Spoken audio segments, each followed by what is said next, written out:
శ్రీమాత్రే నమః.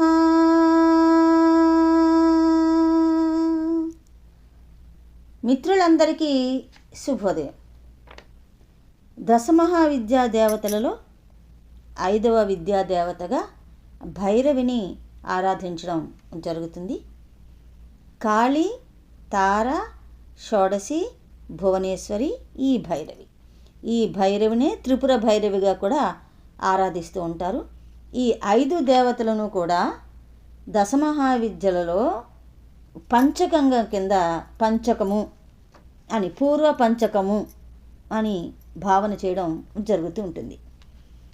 ఈ త్రిపుర భైరవికి దశమహావిద్యలలో మొదటి 5లో తారాదేవితోటి, అదేవిధంగా షోడశి అంటే లలిత, పరాభట్టారిక లేదా త్రిపుర సుందరి, వీరిరువురితోటి కూడా చాలా సారూప్యం ఉంది అమ్మవారికి. ఆ ఇద్దరు దేవతలకి ఈ భైరవికి కూడా చాలా దగ్గర పోలికలు ఉన్నాయి. మనం అర్థం చేసుకోవాలంటే పోలిక ఉంది, సారూప్యం అనేటువంటిది ఉంది. ఇది తెలుసుకోవడానికి ముందుగా అసలు ఎవరు ఈ భైరవి మాత, ఈ ఆవిర్భావం గురించి మనం తెలుసుకునే ప్రయత్నం చేద్దాం. భైరవుడు శివుని యొక్క రూపాలలో భైరవుడు గురించి అందరూ తెలుసుకునే ఉంటారు కదా. భైరవుడు అనేటువంటి శివుని యొక్క అవతారాలలో ఒక ఉగ్ర రూపం, ఒక ఘోర రూపం. ఇది ఎలా సంభవమైంది? శివుడు అంటేనే ఒక యోగమూర్తి, శాంతిమూర్తి కింద మనకు కనిపిస్తాడు.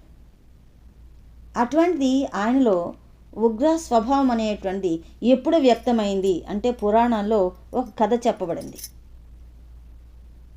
ఆ కథలో అంటే లింగోద్భవానికి సంబంధించినటువంటి కథలో దీన్ని ప్రస్తావిస్తారు కదా. ఒకసారి ఎవరు గొప్ప అనేటువంటి దాంట్లో బ్రహ్మ, విష్ణువు వీరిద్దరూ కూడా వాదన చేసుకుని ఎవరు ఆది మూలం తెలుసుకోవడానికి ఆ ప్రయత్నం చేస్తారు. ఆ చేసినప్పుడు బ్రహ్మ నేను కనుగొన్నాను అనేటువంటి దాంట్లో అతను అబద్ధం ఆడతాడని చెప్పి ఆ అబద్ధానికి ఆగ్రహించినటువంటి శివుడు ఆయన్ని అంటే 5 ముఖాలతో ఉన్నటువంటి బ్రహ్మ యొక్క ఒక ముఖాన్ని ఆయన తుంచివేస్తాడు అని. ఆ బ్రహ్మ ఆ కపాలం అనేటువంటి ఆయన చేతిలో ఉండిపోతుంది. తర్వాత ఆయన అనేకమైనటువంటి ప్రయత్నాలు చేసి తన చేతి నుంచి ఆ కపాలాన్ని విముక్తి చేయిస్తాడని, ఇదంతా మళ్ళీ వేరే కథ. అలా శివుడిలో ఉన్నటువంటి వ్యక్తమైనటువంటి ఒక రూపము భైరవుడు. ఆ భైరవుడిలో అంటే ఇది ఘోర రూపం, కపాలధారి అనేటువంటి ఆ భైరవుడిలో, ఆ ఘోర రూపుడిలో ఉన్నటువంటి శక్తి చైతన్యం ఏదైతే ఉందో అది భైరవి. భైరవుడు భైరవుడు, శివుడు శివాని, మహేశ్వరుడు మహేశ్వరి. అలా ఈయనలో ఉన్నటువంటి ఒక శక్తి, ఆ చైతన్యం అనేటువంటి భైరవి. ఇలాగ మనం అక్కడ వారిని ప్రస్తావించడం జరుగుతుంది. అదేవిధంగా మనం వాళ్ళని దర్శించడం జరుగుతూ ఉంటుంది.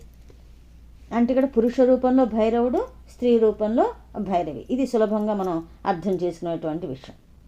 అయితే ఇప్పుడు భైరవుడు అంటే ఘోర రూపం, ఉగ్ర రూపం అనుకున్నప్పుడు భైరవి కూడా అదే రూపంతో ఉంటుందా? మరి దీని గురించి మనం తెలుసుకుందాం. అమ్మవారి యొక్క రూపం ఎలా ఉంటుందో అనే దాని గురించి మనం తెలుసుకునే ప్రయత్నం చేద్దాం. వేల సూర్యుల కాంతితో ఆ తల్లి ప్రకాశిస్తుంది అంటారు. ఉద్యద్భాను సహస్రాభాని అమ్మవారిని, త్రిపుర సుందరిని, లలిత పరాభట్టారికని వర్ణించడం జరిగింది కదా. అదేవిధంగా ఈ అమ్మవారు కూడా వేల సూర్యుల కాంతితో ప్రకాశిస్తూ ఉంటుంది, త్రిపుర భైరవి అని. అయితే ఇక్కడ అమ్మవారి యొక్క రూపము ముండమాల అంటే కపాలమాల ధరిస్తుంది. రక్త పయోధరాలు, రక్తవర్ణంతో శోభిల్లుతున్నటువంటి వక్షోజాలు, జపమాల, పుస్తకము, 3 నేత్రాలు, మందహాసం. ఇలా భిన్నంగా మనకి ఆ రూపం అనేటువంటిది ఉంటుంది. ఘోర రూపం కింద మనకు కనిపిస్తూ ఉంటుంది. అయితే తాత్వికంగా దీన్ని మనం పరిశీలన చేస్తూ ఉంటే అమ్మవారి ధరించినటువంటి ఆ ముండమాల వర్ణమాలకు సంకేతం. అలా మనం తీసుకోవాలి. అమ్మవారి మెడలో హారంగా ధరించినటువంటి ఆ కపాలమాల అంతా కూడా వర్ణమాల. ఈ వర్ణము, ఈ అక్షరాలు, ఈ వర్ణాలు దేనికి సంకేతం? జ్ఞానానికి సంకేతం. అక్షర జ్ఞానం అనేటువంటిది ఉంటేనే మనకి జ్ఞానం అనేటువంటిది ఉంటుంది. అక్షరాలు రాయడము, వాటిని చదవడము ఇవి కాదు, అందులో ఇమిడీకృతమైనటువంటి తత్వాన్ని మనం తెలుసుకోవాలి. అది ఆ తత్వం అనేటువంటిది అంతా కూడా గ్రంథ రూపంగా, అవ్యక్తంగా కూడా, శ్రవణ రూపంగా కూడా మనకు కనిపిస్తుంటుంది. అందులో పొందుపరచబడినటువంటి భావం ఏంటి? ఇది సంకేతంగా అమ్మవారు ముండమాల ధరిస్తుంది అంటారు. రక్త పయోధరాలు ఏంటంటే రజోగుణ సంపన్నం. ఈ రజోగుణం అనేటువంటిదే సృష్టికి కారణం. రజోగుణము కోరికలు, వాంఛలు ఇలాంటి వాటికి ప్రతీక కదా. అది ఉండడం వల్లే సృష్టి అనేటువంటిది ప్రారంభమైంది. రజోగుణం అనేటువంటిది, ఆ కోరిక వాంఛ అనేటువంటిది తప్పుగా ఇక్కడ మనం తీసుకోకూడదు. అది ఒక మంచి ప్రయోజనం కోసము, చక్కటి ఫలితాల కోసము, మంచి ఔన్నత్యం కోసము రజోగుణం ఉండాలి. కోరిక అనేటువంటి ఉండాలి. కోరిక లేకపోతే సృష్టి అనేటువంటిదే లేదు. ఆ కోరిక అనేటువంటి లేకపోతే మన యొక్క ఆధ్యాత్మిక ఎదుగుదల అనేటువంటిదే ఉండదు. ఇహమైనా పరమైనా సరే మనం మంచి స్థితికి చేరుకోవాలి అంటే కోరిక అనేటువంటిది ఉండాలి. దానికి ఇక్కడ ప్రతీక ఆ తల్లి యొక్క పయోధరాలు. ఇక ఆ తల్లి యొక్క జపమాల. ఈ జపమాల అనేటువంటిది కూడా మనలో ఉన్నటువంటి జ్ఞానానికి ప్రతీకగా ఆ తల్లి దాన్ని ధరిస్తుంది అని చెప్పి అంటారు. ఇంకా పుస్తకం అనేది బ్రహ్మ విద్య, త్రినేత్రాలు అనేటువంటివి వేదత్రయం, అభయవర్ధ ముద్రల గురించి అందరికీ తెలిసినటువంటి. ఇక మందహాసం అనేటువంటి కరుణకి ప్రతీక. ఇలా ఘోర అఘోర రూపంగా భైరవీమాత మనకి కనిపిస్తుంది. ఇక నశించే జగత్తుకు అధిదేవత కాలభైరవుడు. అతనిలో ఉన్నటువంటి శక్తి త్రిపుర భైరవి, అంటే లయకారిణి. లయస్వరూపుడు భైరవుడు, లయకారిణి ఎవరు అంటే త్రిపుర భైరవి. బ్రహ్మాండ పురాణంలో ఈ తల్లిని గుప్తయోగినుల అధిష్టాన దేవతగా కూడా వ్యవహరిస్తూ వస్తారు. మత్స్య పురాణంలో కూడా అమ్మవారిని త్రిపుర భైరవి, రుద్ర భైరవి, చైతన్య భైరవి అని రకరకాలైనటువంటి నామాలతో ఆ తల్లిని వర్ణించడం జరిగింది. ఇంకా దుర్గా సప్తశతిలో కూడా 3వ అధ్యాయంలో మహిషాసుర వధలో ఈ అమ్మవారి ప్రస్తావన ఉంటుంది. ఇలా అమ్మవారిని అంటే అక్షరమాలలో అచ్చులన్నీ కూడా భైరవుడు రూపంగా, హల్లులన్నీ కూడా అమ్మవారి రూపంగా చెప్పబడుతూ ఉంటారు. అలా అమ్మవారిని అక్షరమాలలో కూడా మనం, జపమాలలో కూడా మనం ఆ తల్లిని భావించుకోవచ్చు, దర్శనం చేసుకోవచ్చు. అయితే ఇక్కడ ఈ భైరవీ మాతకి సంబంధించి భైరవుడికి అనేకమైనటువంటి రూపాలు ఉన్నాయి. అదేవిధంగా భైరవిని కూడా తంత్రశాస్త్రంలో 12 రూపాలుగా ఆ తల్లిని వ్యక్తీకరించడం జరిగింది. సంపత్ ప్రద భైరవి, సకల సిద్ధి భైరవి, భయ వినాశిని భైరవి, చైతన్య భైరవి, భువనేశ్వరి భైరవి, కామేశ్వర భైరవి, అన్నపూర్ణేశ్వరి భైరవి, నిత్య భైరవి, రుద్ర భైరవి, భద్ర భైరవి, శుభంకర భైరవి, త్రిపుర భైరవి అని చెప్పని రకరకాల నామాలతో వర్ణించడం జరుగుతూ వచ్చింది. ఇక అగ్ని రూపంగా కాలభైరవుడిని ఆరాధన చేస్తే అతనిలో ఉన్నటువంటి చైతన్యం కింద స్వాహాదేవి, స్వధాదేవి, దేవగణాలన్నిటికీ కూడా హవ్యాన్ని ఇచ్చేటువంటి స్వాహాదేవి అయితే పితృదేవతలకు అంతటి కూడా అందించేటువంటి స్వధాదేవి. స్వాహాదేవి, స్వధాదేవి అది వ్యవహారికంలో అగ్నిదేవుడి యొక్క భార్యలు అంటారు. భార్య అంటే చైతన్యము, వారిలో ఉండేటువంటి ఆ శక్తి. అలా అమ్మవారిని రకరకాలుగా దర్శింపచేయడం జరిగింది వివిధ పురాణాలన్నీ కూడా. అదేవిధంగా కాళికా పురాణంలో కూడా విల్లులు అంటే ధనుర్బాణాలు ధరించి, జపమాల పుస్తకం ధరించి ఉన్నటువంటి అమ్మవారు అని చెప్పి అక్కడ అలాగా తల్లిని వర్ణించడం జరిగింది.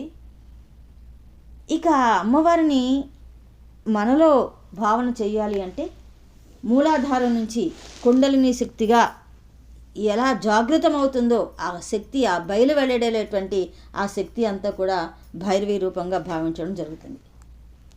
ఇక ఇప్పుడు అమ్మవారిని త్రిపుర సుందరిగా ఎలాగ మనం చేయొచ్చు? త్రిపుర భైరవి, త్రిపుర సుందరి. త్రిపురాలు అంటే తెలుసు కదా మనం, ఈ విశ్వంలో ఉన్నటువంటి వాటిని అన్నిటినీ కూడా చైతన్య శక్తి త్రిపుర రూపంగా ఉంది అని అంటారు. త్రి అనేటువంటి ఏదైనా, మూడుగా ఉన్న భాషలేటువంటి ఏదైనా సరే త్రిపురాలే. సత్వ రజో తమో గుణాలు తీసుకోవచ్చు, మనం ఇచ్ఛా జ్ఞాన క్రియాశక్తులు మనం తీసుకోవచ్చు, లేదా మనలో ఉండేటువంటి ఇడా పింగళ సుషుమ్న ఈనాడులు తీసుకోవచ్చు. ఏదైనా సరే మూడుగా ఉన్నటువంటి వాటిలో చైతన్య రూపంగా ఉన్నటువంటి ఏదైతే ఉందో అదంతా కూడా త్రిపుర. అయితే ఇక్కడ త్రిపుర సుందరి, త్రిపుర భైరవి ఈ పురాలన్నిటికీ కూడా అధిష్టాన దేవతగా భావన చేసుకోవచ్చు. అది అమ్మవారైనా సరే, భైరవి అమ్మవారైనా సరే.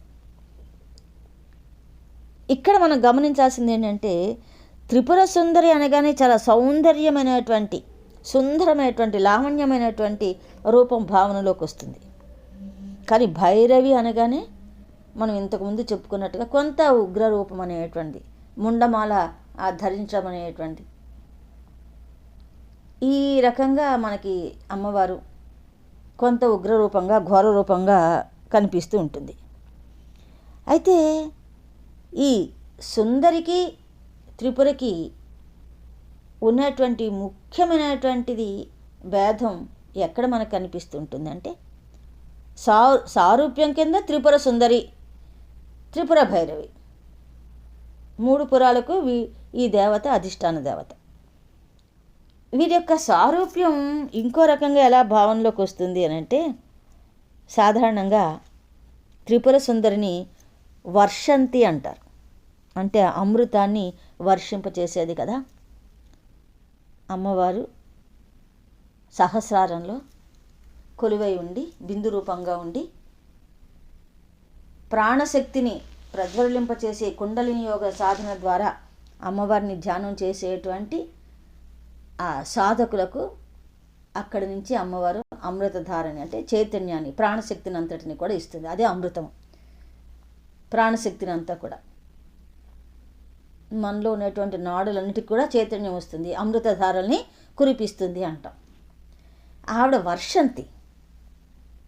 అయితే త్రిపుర భైరవి తపంతి అంటారు, తప్పింపచేసేది. ఎప్పుడు తప్పిస్తాం మనం? మనలో ఉన్నటువంటి జడత్వాన్ని మనం నెమ్మదిగా వదులుచుకుంటూ ఉంటే తపన అనేటువంటి పెరుగుతుంది. జడత్వము, సోమరితనం, కదలిక లేకపోవడం, చైతన్యరహితంగా ఉండడం, దీని నుంచి మనం బయటపడడానికి మనం ప్రయత్నం చేయాలి, తపన చేయాలి. సాధారణంగా ఇహ సంబంధమైనటువంటి కోరికలు తీర్చుకోవడం కోసం మనం తపన చెందుతాం. తపన వలన సంకల్పించుకుంటాం, సంకల్పించుకుని వాటిని క్రియారూపంలో పెడతాం, ఫలితాలు అనేటువంటి పొందుతూ ఉంటాం. తపన ఉండాలి, ప్రతిదానికి కూడా తప్పించాలి, సాధించాలి, ఎలాగైనా సరే దాన్ని పొందాలి. ఇది తపన. ఈ తపన మనకి భౌతికమైనటువంటి విషయాల్లో అందరికీ అనుభవపూర్వకంగా ఉండేటువంటిదే. కానీ సాధకులు కూడా తప్పిస్తారు. దేనికి అనంటే, అమ్మవారిని దర్శించుకోవాలి, ఆ సన్నిధికి చేరాలి, అనుగ్రహం పొందాలి అని. ఆ తపన అనేటువంటి ఏదైతే ఉందో ఆ తప్పింప చేసేటువంటిది భైరవి.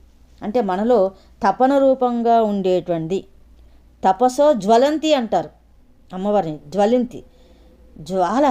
అది ఎలాగ ఎగసి పడుతూ ఉంటుంది జ్వాల. అలా ఆ జ్ఞానం వైపు మనం వెళ్ళాలనేటువంటి, మనలో ఆ జ్వాల రగిలించేటువంటి, తప్పింపచేసేటువంటి అమ్మవారు మూలాధార రూపిణిగా. అదే మనం ఇంతకుముందు చెప్పుకున్నాం. అలా మూలాధారం నుంచి కుండలనంతటిని కూడా ప్రజ్వలింపచేసి ఊర్ధ్వముఖంగా ప్రయాణం చేసి అక్కడ మళ్ళీ ఆ తల్లి లలితాపరాభట్టారికగా రూపం దాల్చి తన యొక్క అనుగ్రహాన్ని వర్షింపచేస్తుంది. అలా అమ్మవారు తపంతి అంటే జ్వలంతి, వర్షంతి. అలా త్రిపుర సుందరిని, త్రిపుర భైరవిని ఈ రకంగా, అంటే త్రిపుర భైరవి యొక్క ఆరాధన ద్వారా, త్రిపుర భైరవి యొక్క అనుగ్రహం ద్వారా మనకి త్రిపుర సుందరి యొక్క అనుగ్రహం మనకి దక్కుతుంది అనేటువంటి విషయాన్ని తంత్రశాస్త్రాలలో ఈ రకంగా చెప్పడం జరిగింది. ఇక తారాదేవితో సారూప్యం ఎలా ఉందో దాన్ని కూడా తెలుసుకునే ప్రయత్నం చేద్దాం.